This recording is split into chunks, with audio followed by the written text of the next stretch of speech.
guys, welcome back to Libro Review. I hope you're doing very nice and I'm sending a lot of hugs and positivity to all of you. In today's video, I'm going to be talking all about a book buying ban. What is a book buying ban? Why you should go on a book buying ban? How you can make it easy for yourself and my own experience with book buying bans. Let's begin the video. What is a book buying ban? Limited amount of time that you set for yourself and you decide that you are not going to buy any book in that time slot, no matter what happens. Even if you see the book of your dreams and you really want to buy it, even if you're like really stressed out and you want to buy books and feel good, no matter what the reason is, you cannot buy a book. 2. Why is a book buying ban necessary? On my channel, my most popular video is me doing a Flipkart book unboxing video, and a lot of other book hauls that I have done is there on my channel, but I just wanted to put it out there. Buying books and reading books are two completely different hobbies, and none of them are bad. If you like to buy books, amazing, like there's nothing wrong with it.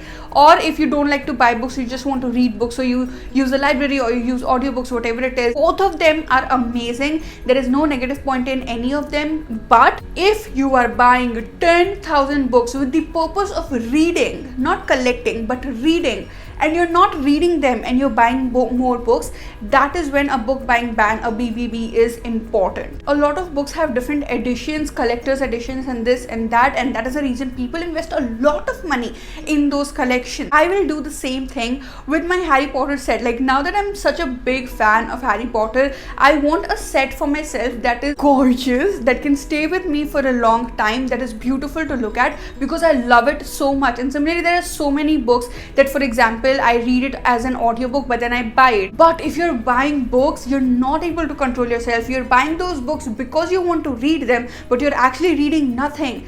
Then something is wrong, and that is where you need this self-imposed book buying ban. You have to set a time for yourself that from this time to this time I am not going to buy books for myself. Now, even though I'm a book blogger and I actually have the liberty to buy as many books as I want, saying that it's my job and it's completely fine for me to do it, I myself practice book buying ban a lot. The last book that I bought for myself was You Are a Badass at Making Money by Jen Sincero on February 26th, and since then I have not bought any book whatsoever. However, that does not mean that I did not receive any book whatsoever, because I still have reviewing projects to do, I still have book hauls to do, I still have collaborations with other bookish stores that are sending me books, and I have to make an unboxing video. It's my work and I love it, no complaining whatsoever, because it is my work and because I already get so many books.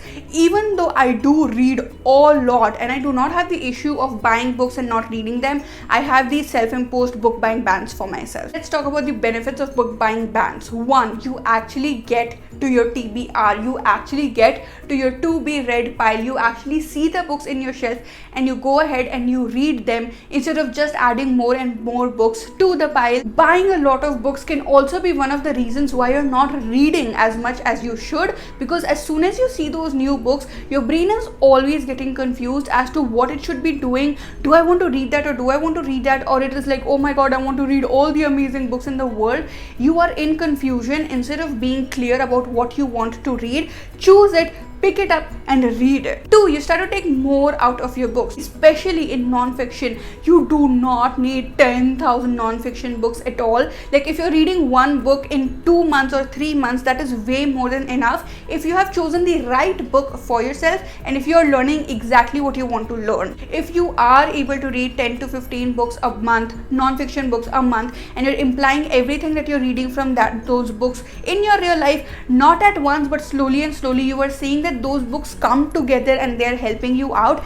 Amazing, that's amazing. But if you're just reading for the sake of reading and you're not using anything, it's useless. That is when you should go on a book buying ban. That is when you should focus on the one book that you have and that you know you need to read. Going on a book buying ban with fiction books is extremely difficult because you never know what mood you are in, and you think that, oh, let me just go ahead and buy this book.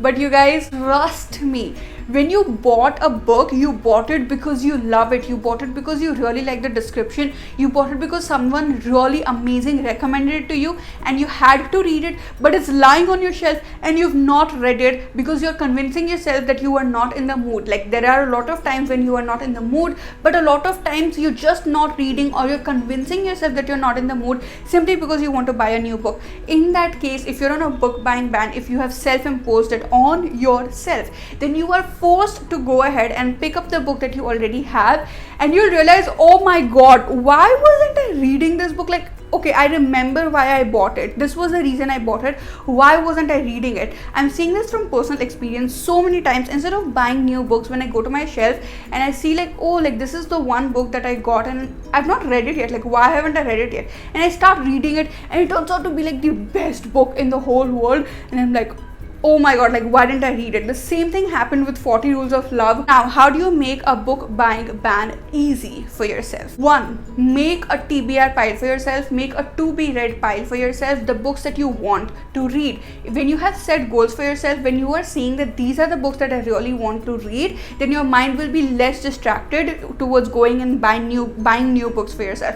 2. Stop exploring on Amazon for that period of time. On Amazon, on Flipkart, basically online. Third point is a very contradictory point, so I don't think it's going to work for all of you, but for some of you it may. At least it did for me. So what happens is that I love buying clothes a lot. Like, I love clothes and I love dressing up and all that stuff, but I am not a fashion blogger, which means that I have to buy every single piece of clothing that I have for myself. That is a lot of money, and clothes are very expensive. I have no idea why, but yeah, like they're really expensive. I know that I don't need to shop because I just shopped.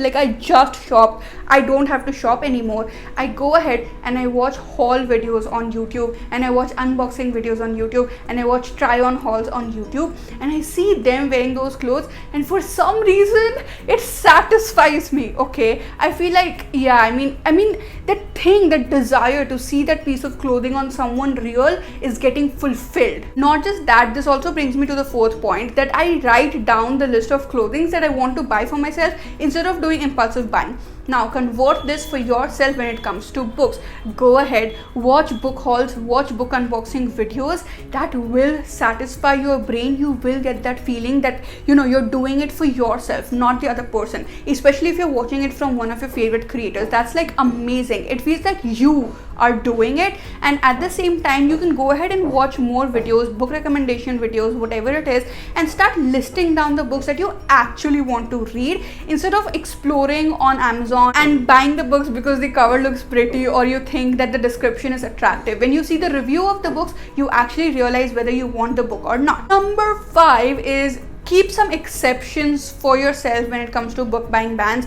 These exceptions are going to make your book buying ban experience fun and nice. For example, there is like this huge sale that is going to come up, but you are having a book buying ban. You cannot buy books. Like, don't do that for yourself. If you're going to make it so difficult for you, then you are not going to stick to it. It's like restricting yourself to eat something the whole week and then on the weekend eating every single junk piece of food out there. You go ahead, create your own kind of exceptions. They have to be personal to you, because only then this is going to be fun. And the last tip from me to you for a book buying ban is that don't go ahead and go on a 6-month ban in the beginning itself. You can also start with 1 week, 2 weeks, 3 weeks, 1 month, 2 months, whatever it is.